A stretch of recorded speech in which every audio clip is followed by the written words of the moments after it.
The forthcoming summit of the future will be an opportunity for all states to redesign the UN that is capable of addressing current and future global challenges. Second, to ensure that multilateralism with the United Nations at its core will continue to be relevant, the reform of United Nations, particularly the Security Council, is important. The Council should be reformed in such a way that reflects broader geographical representation, cross-regional balance, and greater representation of developing countries. But a more representative council is not enough. How the Security Council makes its decisions is also important.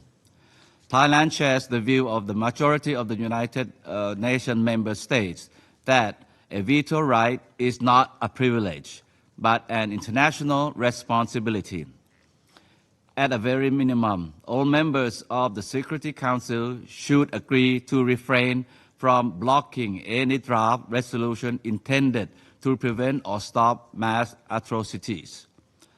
At the same time, countries should work on improving the Council working methods and increasing stakeholders' participation in the Council's meeting, which are low-hanging fruits. Third, it is important for the United Nations to work in close partnership with international financial institutions, regional organizations, and institutions and other key stakeholders. A deeper look into Chapter 8 of the Charter of United Nations on regional arrangements could be beneficial in order to achieve sustainable peace and stability in any conflict-affected area. Close dialogue and engagement with affected countries and regions are crucial. The role of women in peace and security should also be emphasized. It is important to promote women's leadership and their participation in decision-making process. Member states should continue to work together to advance the women, peace, and security agenda. Fourth, peace and security cannot be considered in silo. It is essential for the United Nations to take a holistic approach and strengthen the complementarities between peace, sustainable development, and human security. Peace and sustainable development are two sides of the same coin, with one reinforcing the other. To achieve this, all bodies within the United Nations system should work together in sync. The work of Security Council, the General Assembly, the ECOSOC, and all specialized agencies should be more closely coordinated. In conclusion, multilateralism with the United Nations as its core remains a vital platform for diplomacy and the pursuance of friendly relations among states. But the United Nations can only be as effective as its members. Therefore, we need to reaffirm our commitment to multilateralism and work together to make it strong, because a more just, democratic, sustainable world order cannot be achieved without the United Nations. I thank you. Я благодарю его превосходительство господина Джаличандру за его заявление. Сейчас я хотел бы напомнить всем ораторам о необходимости ограничивать продолжительность своих выступлений 3 минутами с тем, чтобы Совет мог оперативно завершить свою работу. По истечении 3 минут на ободке микрофона оратора начнет мигать световой сигнал, указывающий на необходимость завершать выступление. Сейчас я предоставляю слово Сербии. Mr. President, world of today is faced with numerous and serious challenges that necessitate close cooperation by us all, as well as responsibility in quest for proper and applicable answers. Serbia considers productive multilateralism is both necessary and achievable if we demonstrate readiness for common engagement in spirit of cooperation, compromise, and flexibility. My country's foreign policy efforts at the global level and cooperation with our partners in Europe and in the region have been aimed at the making of contribution through the constructive approach to achievement of all our common goals. Mr. President, world situation is characterized by numerous and complex issues, multidimensional and interconnected crises and conflicts, solution of which is possible only through common and sincere efforts within multilateral framework. Serbia believes that multilateralism is the best approach in the current geopolitical situation, since it implies equitable participation by states, respect for diversity and harmonization of interests of all, with the aim of finding long-term sustainable solutions. In current circumstances of a crisis of multilateralism, conflicts in many parts of the world, and dealing with the global challenges, respect for international law and principle of United Nations charters continue to be imperative. If we want to preserve existing international order and the foundations of development of each and every society. My country calls for intensification of efforts for overcoming differences and solving world conflicts through dialogue and full respect for United Nations Charter and international law.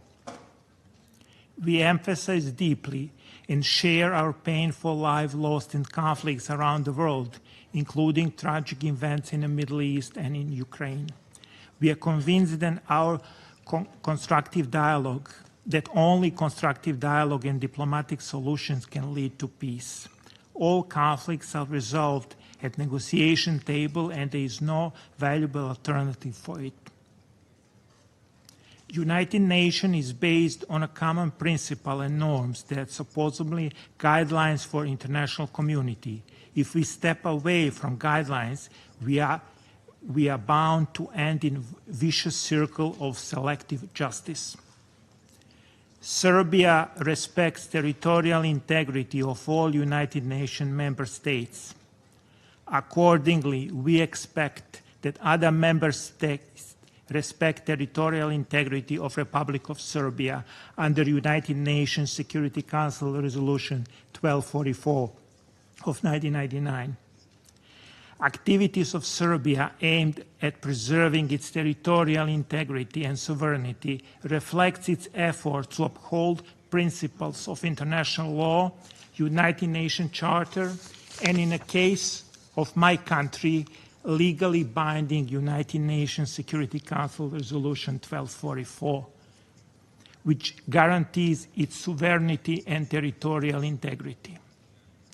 We are convinced that digital space abounds in a possible, therefore, we need to promote open, free, global, stable, and safe cyberspace in which human rights, freedoms, and rule of law are fully implemented. Our task is to make sure that digital transformation functions for everyone and that accessible, sensible interlinkage and digital inclusions are achieved.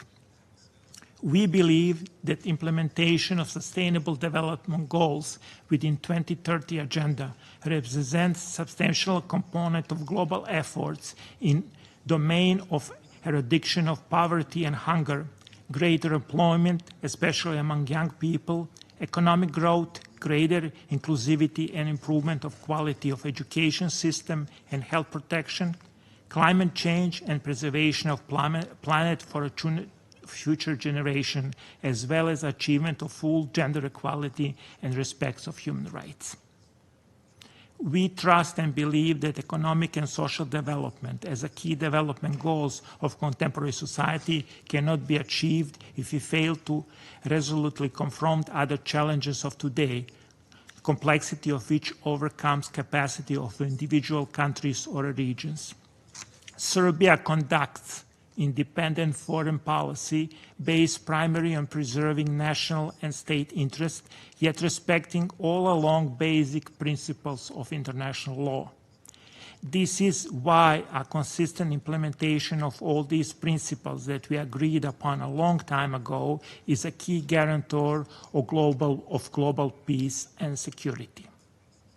Therefore, We should not abandon our effort to promote universality of basic principles of United Nations Charter, irrespective of continuity suffering of consequences of their selective implementation. It is of a paramount importance that majority of United Nations member states refuse to accept implementation of double standards. In that context, we are very thankful for all these who support Serbia's effort to maintain its own sovereignty and territorial integrity. We are in engagement that transparency and confidence building strengthen safety and security, improve sustainability, and continue to better confidence and understanding among states and peoples. I want to believe that our upcoming Summit of the Future will open a new charter in which we shall renew mutual confidence and achieve greater understanding and solidarity, creating prospects for safer and better future. In conclusion, Mr. President, I want to point again to Serbia's full commitment to values of multilateralism contained in the United Nations Charter. It is important that we continue to work together to redefine and harmonize multilateralism with contemporary multipolar world in order to respond in a proper way to current as well as future crises and challenges. Thank you, Mr. President. Я благодарю Сербию за их заявление и хочу еще раз напомнить всем ораторам о необходимости ограничивать продолжительность своих выступлений 3 минутами с тем, чтобы Совет мог оперативно завершить свою работу. По истечении 3 минут на ободке микрофона оратора начнет мигать световой сигнал, указывающий на необходимость завершения. Сейчас я предоставляю слово Марокко. Merci beaucoup, Monsieur le Président. Permettez-moi tout d'abord de vous féliciter pour la tenue de ce débat ouvert du Conseil de sécurité sur votre présidence distinguée, qui se veut une occasion renouvelée pour les États membres des Nations Unies de réaffirmer leur engagement plein, constant vers la promotion du multilatéralisme au service d'un monde équitable, juste, démocratique et prospère. L'ordre et la justice sont fondamentaux.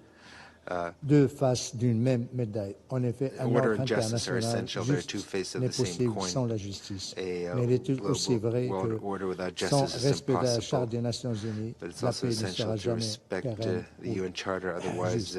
La mise en place d'un nouvel ordre mondial qui répond aux attentes et aux aspirations de la communauté internationale passe à travers une bonne gouvernance qui fonctionne de manière symbiotique avec cet ordre mondial afin que nos actions communes so that our common actions are in harmony with our international commitments. With this in mind, it is crucial to ensure a fair representation of national and collective interests of states and that promote their participation in the international decision-making so that their disputes are resolved equitably in the framework of international law. Furthermore, Ainsi, un ordre international juste a just international order requires true opportunities for socioeconomic development of member states without leaving anyone on the sidelines as part of sustainable development for all. Mr. President, the holding of the Summit of the Future in September will be a milestone for multilateralism. The implementation of the engagements that derive from it will be an opportunity for a renewed and revitalized multilateralism based on the UN system that promotes international cooperation to confront the challenges that we face, in particular the climate, energy, security sphere, as well as violent extremism and terrorism. The Kingdom of Morocco would like to highlight the need to continue efforts to re-energize the General Assembly and reform the Security Council so that it continues to be in harmony with current challenges. We have an opportunity before us to reaffirm our attachment to the UN, to take the opportunity for the UN as a bastion of multilateralism through respect of national sovereignty, territorial integrity of states, good neighborly relations, non-interference in internal affairs of states, and peaceful resolution of disputes. The Kingdom of Morocco advocates in favor of an effective, inclusive, preventive, and cooperative multilateralism. works towards solidarity among states for the achievement of the 3 pillars of the UN: peace, security, development, and human rights. On this point, South-South cooperation, in particular with the African countries, is a fundamental pillar of Moroccan foreign policy, in line with the guidelines of His Majesty Mohammed VI. The multilateralism to which we aspire is a multilateralism of intercultural, intercivilizational, and interreligious and intergenerational dialogue. Lastly, to conclude, I would like to reaffirm that the Kingdom of Morocco will remain an active and responsible partner, respecting the principles of the UN Charter and the achievement of its goals. Thank you very much, Mr. President. I thank the representative of Morocco for your statement, and I give the floor to Egypt. Mr. President, I convey to you the greetings of the Foreign Minister of Egypt, Dr. Badr Abdelghati, who unfortunately was not able to come to this meeting due to previous commitments. I thank you for organizing this open debate that addresses an issue that is of paramount importance, especially as we're approaching the Summit of the Future, which at its core is about the future of the United Nations and the multilateral global order. We are now at a crossroads. We have to address the shortcomings that have marred the multilateral system on which our world today is based. It is evident that the international system that was established in the wake of the Second World War is no longer able to respond to the needs and complexities of a world that is rapidly changing, no longer fit for a present and a future that is moving steadily towards multipolarity, where the countries of the South are playing an ever more important role. The security and geopolitical challenges, the prevailing polarization politically, in addition to economic challenges, climate change, and other challenges, all these factors should prompt us to work together more effectively towards an international system that is capable to respond to the needs of today. In this context, we have to pose certain questions and find answers that maybe will help us become more aware and fathom the needs of the world. The world is expecting a lot from this organization, from the international system, especially the new generations that grew up in a very different world. I would like to address briefly 2 important aspects. It is very important to closely examine those 2 aspects if we are to find solutions to make the multilateral system more just, democratic, and sustainable. 1. The developments that we've seen in the Middle East over the past 10 months prove that our world today needs new arrangements for collective security that reflects the reality and that makes the UN more responsive to the current political and security challenges. In this Council, we speak a lot of the Charter of the United Nations, the importance of the Charter, the importance of adhering to the principles and purposes of the Charter, promoting the Charter. However, the developments, the recent developments, especially the unjust Israeli aggression since the 7th of October 2024, targeting Palestinian civilians in Gaza, have proven that when many speak of the Charter, the principles of international law, protecting civilians, human rights, these are arguments and claims that fail the test, especially as many have been applying double standards when it comes to addressing the behavior of Israel, the aggressive behavior of Israel towards our region. The developments in Gaza, the continued Israeli aggression amid shameful silence by the international community threatens the multilateral system, threatens the UN as a whole, as you're witnessing double standards. This August Council has failed in stopping the continued killing of the Palestinian people in Gaza. This prompts us to renew our call to reform this Council so it becomes more representative, more just, more democratic. Egypt has always called for enhancing African representation in the Council according to the Wini Consensus and the Syria Declaration. We've called for granting Arab countries the representation that is commensurate with the magnitude of Arab issues on the agenda of the Council. It is important for the Council also to hone and improve its methods of work so that they become more transparent and ensure more participation from other states. It is also important to enter into dialogue with other groupings and regional organizations, especially as the role of these groupings is becoming more important. They are now expressing the voice of the countries of the South. For instance, the BRICS countries. Second, it is no use to speak about a multilateral global system that is more just, democratic, and sustainable without speaking of reforming the global financial system, which is also unfit for the times. This issue is one of the most important challenges facing us today. We have to find effective solutions to this issue. Without the solutions, we will not be able to achieve comprehensive economic development, and it would not be possible to bridge the vast gaps between the countries of the north and countries of the south. We will also not be able to achieve the SDGs on whose importance we all agreed. The Summit of the Future in September is an opportunity to take effective measures in this regard. We will be confirming the role that the United Nations must play in order to reform the financial architecture, including reforming the financial institutions, such as the IMF, and it is important to enhance cooperation on taxes and debt restructuring. In conclusion, Mr. President, if we do not use this moment to bring about a radical change in the multilateral system, and most notably the United Nations, which lies at its core,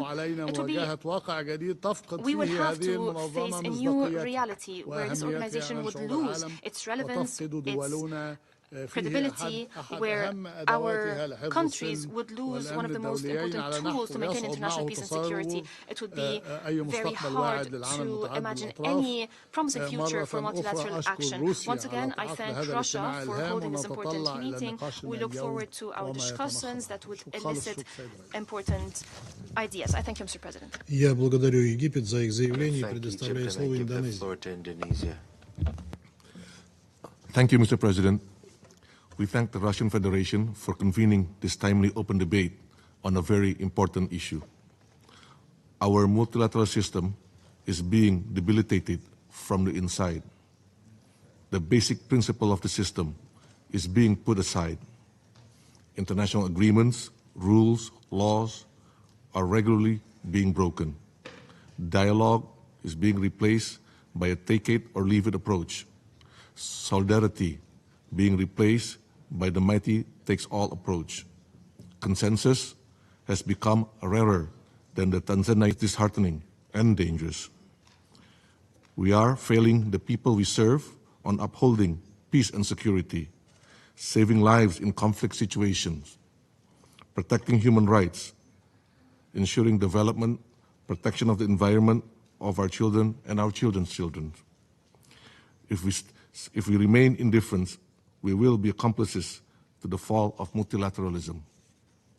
And if multilateralism fails, a more peaceful, prosperous, and just world will be a distant dream.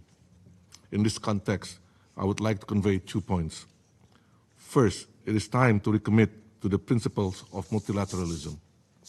Principles of inclusivity, equality, solidarity, partnership, and trust building must always guide us, with the UN Charter and international law as our beacon of light. We must avoid any abuse of power from the mighty, as it will create distrust and sharpen fragmentations. Second, we must seize the opportunity to reform our multilateral system to be more fit for purpose. We must stop the Security Council from being paralyzed in addressing humanitarian catastrophe in many conflict situations. The Council decision-making process must be brought back from the Stone Age. We need to expedite reform of the Council to be more effective, efficient, democratic, transparent, and accountable. A Security Council that is well adapted to the new global realities is the very tenet of a strong multilateral system. We must therefore use all avenues to reform the Council, including the Summit of the Future, if we want to prevent our future generation from the scourge of war, we must unite our strength and let multilateralism prevail. Thank you, Mr. President. Я благодарю Индонезию за заявление и сейчас предоставляю слово Гватемале. Gracias, señor presidente. Thank you, Mr. President. La República de Guatemala, como miembro fundador de esta organización, cree firmemente en el multilateralismo y reafirma que las Naciones Unidas es el foro y eje central para abordar cuestiones relacionadas con la cooperación internacional, el desarrollo sostenible, la paz, la seguridad, los derechos humanos y el Estado de Derecho. Por ello, mi país se enmarca dentro de los principios de su política exterior la búsqueda de soluciones pacíficas de las controversias basadas en el diálogo, la cooperación y la diplomacia. La seguridad colectiva de la humanidad no puede ni debe depender de la disuasión a través del uso o amenaza de uso de armas nucleares o cualquier otro tipo de armas que amenacen a las futuras generaciones. Guatemala reitera su firme determinación de hacer frente a la amenaza existencial que representan las armas nucleares para la humanidad, así como para el derecho internacional, el derecho internacional humanitario y la Carta de las Naciones Unidas, y de mantener nuestro compromiso por su prohibición y eliminación completa. El desarme nuclear es un tema que todos debemos tratar con vital importancia para la seguridad hemisférica, global y para la supervivencia de la humanidad. Señor presidente, un orden mundial más justo implica garantizar que todas las personas, especialmente las más vulnerables, tengan acceso equitativo a derechos básicos como la educación, la salud y la seguridad.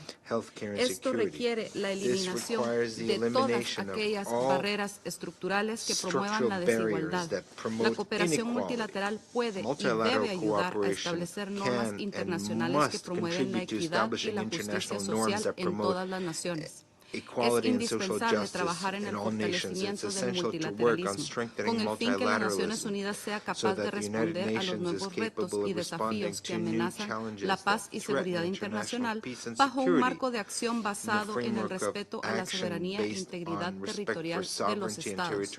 Es necesario que exista mayor coherencia en la implementación de los tres pilares de esta organización y que a su vez se reconozca que los mismos están interrelacionados y se refuerzan mutuamente. En ese sentido, reiteramos nuestro apoyo a la nueva Agenda para la Paz. Tenemos la responsabilidad colectiva de fortalecer el respeto por el derecho internacional, siendo este fundamental para mantener un orden global justo. Reafirmamos la importancia crítica del cumplimiento de las normas del derecho internacional humanitario como medio de prevención y mitigación del costo humano en los conflictos armados internacionales y no internacionales, sin dejar de lado la responsabilidad de proteger. Es inaceptable que las unidades de salud y los centros educativos sean un objetivo militar. Dichos ataques deben ser condenados en su forma más enérgica. Guatemala continuará abogando por la diplomacia preventiva y la mediación como medios para evitar escaladas de conflictos. Como se reafirma en la Declaración de Manila, todos los estados tienen la obligación de solucionar sus controversias internacionales por medios pacíficos como la negociación, el arbitraje y arreglos judiciales. Este Consejo puede y debe beneficiarse de una mayor interacción con los miembros y otros órganos de la ONU, incluyendo el Consejo de Derechos Humanos. Además, mantenemos nuestro firme apoyo al rol de la Comisión de la Consolidación de la Paz y su enfoque integrado. Desde la perspectiva de mi país, es necesario que el Consejo de Seguridad tenga en cuenta las diferentes herramientas estratégicas que se pueden utilizar a nivel operacional a fin de incluir el componente de consolidación de la paz en los mandatos de mantenimiento de la paz. Para concluir, exhortamos a todos los Estados miembros a fortalecer su compromiso con la Carta de la ONU mediante la defensa de sus principios como abstenerse a la amenaza y el uso de la fuerza, respetar la integridad territorial, el derecho internacional y la resolución pacífica de controversias. Muchas gracias. Я благодарю Гватемалу за заявление, и прежде чем передать слово Никарагуа, я хотел бы сообщить членам Совета, что это будет последнее выступление на сегодняшнем заседании. Никарагуа. Muchas gracias, Thank you very much, señor presidente. Mr. President. Felicitamos a la I'd like to Federación Rusa congratulate the Russian y a Federation su canciller and the Sergei Foreign Lavrov Minister Sergei por la Lavrov exitosa presidencia for de the julio del successful Consejo de Seguridad. presidency Nicaragua se in asocia al July. discurso que pronunciará Nicaragua Uganda would en like nombre to del endorse the Movimiento statement Países made No by Alineados Uganda y de la on República behalf of the Bolivariana de Non-Aligned Venezuela Movement en and by the nombre del Grupo de Bolivarian Amigos en Republic of Defensa de Venezuela la on behalf Carta of de the Group of Naciones Friends in Unidas. Defense of the UN Charter. Nicaragua reafirma que la Nicaragua paz y el reaffirms that multilateralismo son peace and principios multilateralism fundamentales are para nuestros fundamental pueblos, principles for our de peoples, conformidad con la Carta de in Naciones conformity Unidas with y the el United derecho Nations Charter and internacional, international law. lo que se refleja en This todas is nuestras relaciones reflected in internacionales all y en our nuestro international compromiso con el relations and in our multilateralismo. commitment to Por multilateralism. una paz y seguridad justas y verdaderas, ya es hora de acercar el derecho de los pueblos a una organización de Naciones Unidas que nos represente a todas y todos. Consideramos que ante las crecientes acciones intervencionistas de países occidentales que ponen en peligro la paz y la seguridad internacionales, se hace más necesario un nuevo orden mundial para garantizar dicha paz y seguridad en un nuevo mundo multipolar y policéntrico. Reiteramos que este nuevo orden debe ser en conformidad con los principios y propósitos de la Carta de Naciones Unidas, respetando la soberanía, la independencia, la autodeterminación de los pueblos y la no intervención en los asuntos internos de los Estados, requisitos indispensables para lograr esa paz y estabilidad nacional e internacional que todos y todas deseamos. Las inhumanas e ilegales medidas coercitivas unilaterales deben eliminarse de inmediato para garantizar estabilidad, paz y desarrollo de las familias, pueblos y naciones. Estas medidas son agresiones y el mayor obstáculo para la implementación de la Agenda 2030 y la erradicación de la pobreza. Señor presidente, nace un nuevo orden mundial. Los imperios se debilitan. Surgen en el mundo alternativas. Nuevos mecanismos de integración de pueblos y solidaridad, como los y acciones e iniciativas como la que hacen la República Popular China, la Federación Rusa, los pueblos que se agrupan en los BRIC, los pueblos de África, pueblos árabes. A pesar de las múltiples crisis, esta era está pariendo un mundo multipolar de solidaridad y de lucha de todos nuestros pueblos frente a las viejas y nuevas formas de imposición imperialista, colonial y neocolonial. Nicaragua acompaña y acompañará a los pueblos del sur global en estos anhelos de un mundo multipolar, abogando por fortalecer la solidaridad mundial que nos ayude a acelerar la implementación de un orden mundial más justo, democrático y sostenible. Agradecemos, señor presidente, nuevamente a la Federación de Rusia por su liderazgo y contribuciones en la creación de este nuevo mundo multipolar. Muchas gracias. Я благодарю Никарагуа за их заявление. В нашем списке остается еще ряд ораторов, записавшихся для выступления на этих открытых дебатах. С согласия членов Совета я намерен прервать это заседание до 15:00. Заседание прервается.